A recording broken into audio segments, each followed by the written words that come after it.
तर हॅलो मित्रांनो, स्वागत करतो तर आपल्या आजच्या या व्हिडिओमध्ये. मी आहे श्याम. तर चला आजच्या व्हिडिओला करूया सुरुवात.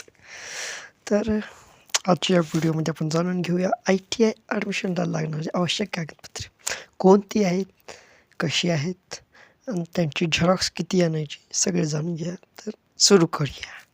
नंबर 1 लागेल म्हणजे तुम्हाला 10वीचा मार्क मेमो. 10वीचा मार्क मेमो हा खूपच आवश्यक आहे.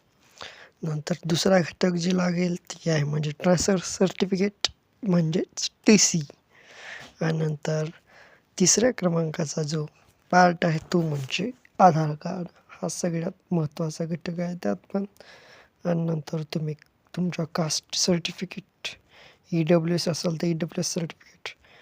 आणि चौथा म्हणजे सगळ्यात आवश्यक गोष्ट म्हणजे OTPसाठी लागणारा तुमचा मोबाईल फोन.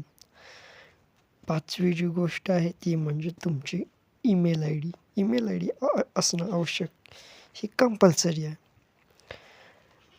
तुम्हाला ते एक स्क्रीनशॉट दिसेल, जर तुम्ही त्याचं स्क्रीनशॉट घेऊ शकता.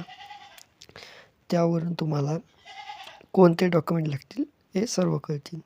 अशाच माहितीपूर्ण व्हिडिओसाठी व्हिडिओला लाईक आणि चॅनलला सबस्क्राईब जरूर करा. धन्यवाद.